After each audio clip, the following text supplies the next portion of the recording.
Okay, so it's now illegal in Japan to modify games and game systems, and it's punishable by prison and fines.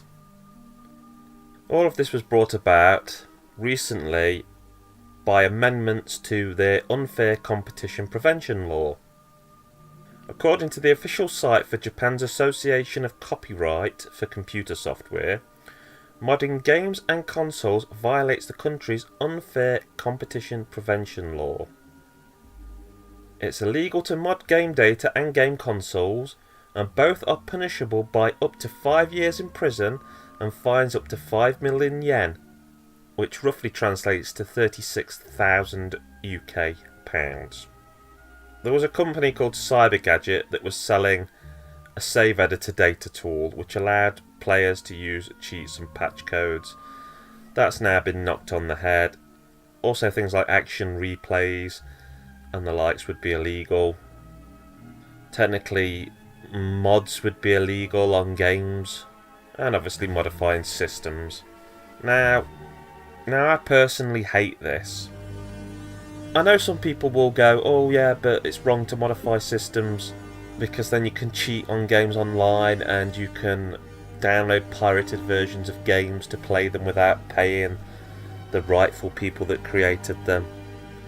You know, you can download pirated versions of games and play them without paying the people who created them and deserve an income.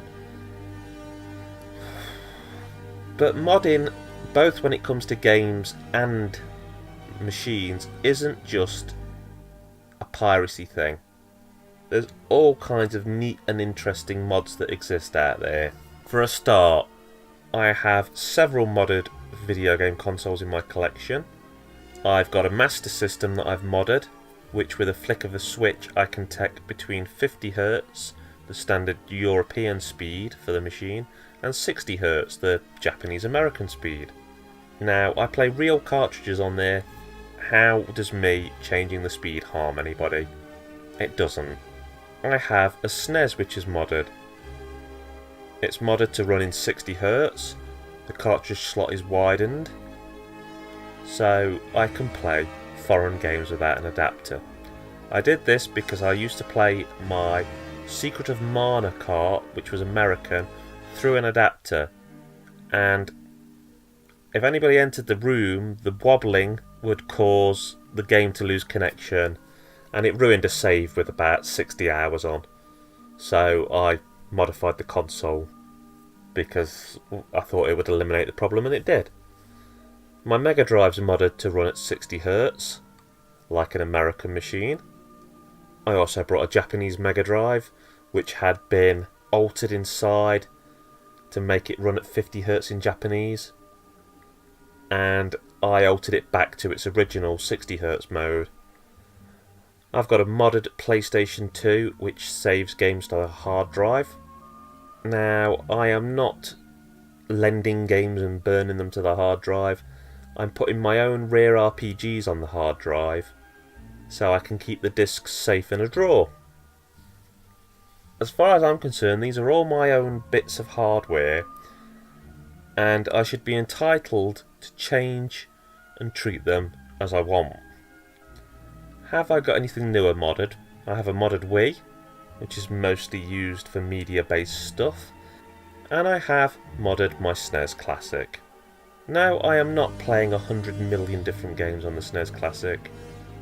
I have about 250 SNES carts, and I've put some of my favourite carts that I own on it. I've also played around with a few ROMs with different translations and ones that have been in other ways altered. But by and large, well no, in fact completely, I own the games on there. So I don't feel any guilt, and I don't think there's any wrongdoing there. Yet, by this Japanese law, if I was in Japan, I've probably broken this a great many times.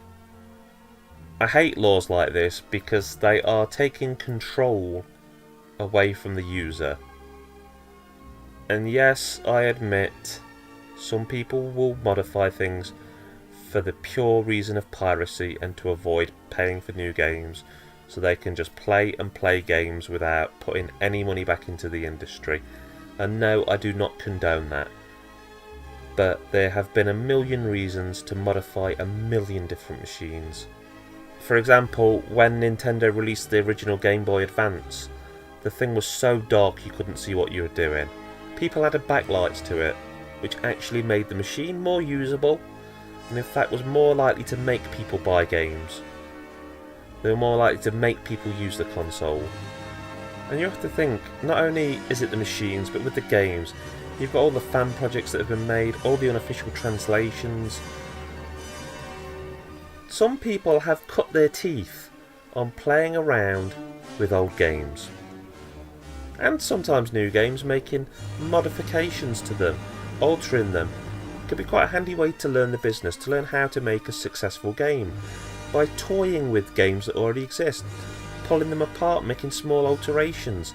Yes, I've never made a game, but I've used toolkits online. I've took ROMs like Pokemon and moved the houses around and changed what characters say. You know, do you wanting to cut this off? Not many people do stuff like that for profit or to harm an original distributor or producer of a game. People do it out of a love of the medium, out of a curiosity they have about how things fit together. And I just think by trying to make modifications of games and machines illegal, yeah, you might stop a little bit the scummy piracy side of things, but you're also killing another perfectly good side of the hobby.